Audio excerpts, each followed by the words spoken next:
en Afrique, l'amour, c'est devenu un peu tabou. C'est sacré, en fait, ce mot-là. J'ai déjà entendu des histoires comme quoi quelqu'un qui me disait une fois, quand je dis je t'aime à ma maman, elle me dit ah, merci, merci. Et puis elle part parce que pour elle, ça vient d'ailleurs. Bonjour Brut, je suis Fatima Ogaon-Coulibaly, psychologue clinicienne. Et aujourd'hui, je suis avec vous pour répondre à certaines questions, notamment sur l'amour. Pourquoi a-t-on du mal à dire je t'aime ? Je pense que dire je t'aime, ça renvoie déjà à plusieurs questionnements. Est-ce que je compte pour l'autre? Est-ce que l'autre m'aime aussi également? Parce que si j'aime, forcément je m'implique émotionnellement. En vrai, je donne tout. Certes, ce n'est pas la meilleure façon d'aimer, mais malheureusement, c'est ce qu'on observe. On se rend compte qu'on donne de notre personne et on s'attend, on griffe à ce que l'autre fasse de même. Mais si ce n'est pas le cas, ça devient difficile de s'exprimer, en tout cas, sur nos sentiments. Combien sont ces personnes-là qui ont grandi dans des environnements où l'amour se montrait à travers des actes, mais ne se disait pas, ou inversement, se disait, mais sans sécurité affective? Pour ces personnes-là, ce mot-là, il devient tellement sacré, littéralement. Il n'y a pas de retour en arrière. Parce que lorsqu'on le dit, on ne peut pas faire comme si rien n'a été dit. Oui, c'est engageant. Exactement, ça engage. Et l'engagement aujourd'hui, beaucoup de personnes ont peur de s'engager, notamment, surtout pour les personnes qui ont justement des blessures d'abandon, qui se disent que elles seront probablement abandonnées un jour. Du coup, c'est difficile pour elles de l'exprimer. Et en clinique, justement, on observe que la peur de dire je t'aime, c'est pas un manque d'amour, mais c'est surtout une peur de s'engager vraiment dans ce lien-là avec quelqu'un. Et est-ce qu'on peut aimer sans jamais le dire ? Est-ce qu'il faut forcément dire je t'aime pour montrer à son partenaire ou à sa famille qu'on les aime ? Je pense que pas forcément. On peut exprimer son amour à travers des actes, ou des services rendus, ou des petits mots aussi, pourquoi pas. Mais quelque part, le dire est devenu tellement symbolique que pour l'autre, l'entendre, c'est quand même comme s'il recevait enfin quelque chose de l'autre. De se dire que en fait, je suis aimée, je suis considérée quand même dans le lien que j'ai avec l'autre.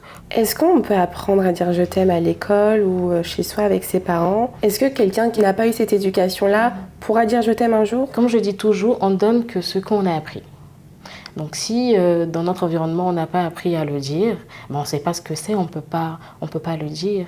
Mais arrivé à un moment, plus on est entouré, plus on a des discussions aussi avec d'autres personnes, plus on observe aussi sa vie et peut-être ses relations, on se rend compte que je ne peux pas toujours tout garder pour moi. Ce serait bien que j'apprenne aussi à m'exprimer sur mes sentiments. Et ce serait bien, franchement, d'instaurer cela dans nos écoles, dans nos familles, dans nos relations, même humaines qu'on a avec les autres, d'exprimer l'amour qu'on leur porte, pourquoi pas. Sur le continent africain, les expressions d'amour, montrer son amour et dire je t'aime encore, c'est très difficile. On ne nous l'apprend pas. Pourquoi ? Nous grandissons. Beaucoup, en tout cas, on grandit dans des environnements, comme je l'ai dit, qui ne prônent pas l'amour. On le montre à travers des actes. Par exemple, pour un parent, le fait de scolariser son enfant, le fait de le nourrir, le fait de sortir avec lui de temps en temps, ce genre de choses, pour ce parent-là, c'est de l'amour. Pour lui, il n'a pas besoin de le dire. Et en même temps, ce parent lui-même, il n'a peut-être pas reçu le même amour. Peut-être qu'il a reçu autre chose. Donc, vu que lui, il fait différemment avec son enfant, probablement pour lui, c'est ça l'amour. C'est pas le dire comme ça, c'est pas dire à travers une parole qui va amener l'enfant à comprendre qui il aime. Donc, comme je dis toujours, on ne peut pas donner ce qu'on n'a pas reçu. Et dans notre société africaine, certains n'ont pas reçu justement cet amour-là ou ne l'ont pas entendu. Du coup, malheureusement, ils ne peuvent pas le donner. Au-delà de ça, pourquoi il y a autant de différences en fonction de chaque culture sur cette notion d'amour, justement, cette façon d'exprimer l'amour? Par exemple, l'Europe ou l'Afrique ou l'Asie, on exprime chacun différemment notre langage de l'amour. Comment ça peut s'expliquer, ça, selon vous? Je pense que ça peut être culturel. Quand on prend l'exemple avec l'Europe, ils sont probablement habitués à exprimer l'amour par la parole, que ce soit même amicalement, en famille et tout ça, on le dit, ils peuvent le dire. Mais par exemple, en Afrique, l'amour, c'est devenu un peu tabou. C'est sacré, en fait, ce mot-là.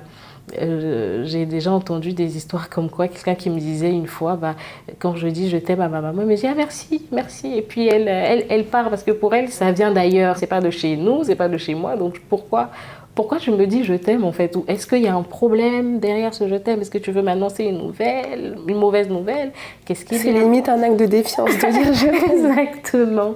Donc je pense que ça dépend vraiment des différentes cultures, peut-être même des différentes origines de chacun. Est-ce qu'on peut dire je t'aime à deux personnes et de les aimer de la même manière? En termes amoureux, je parle. Je pense que l'être humain peut être tellement contradictoire dans ses sentiments que, bah, oui, ça peut arriver. C'est choquant de le dire, mais c'est possible.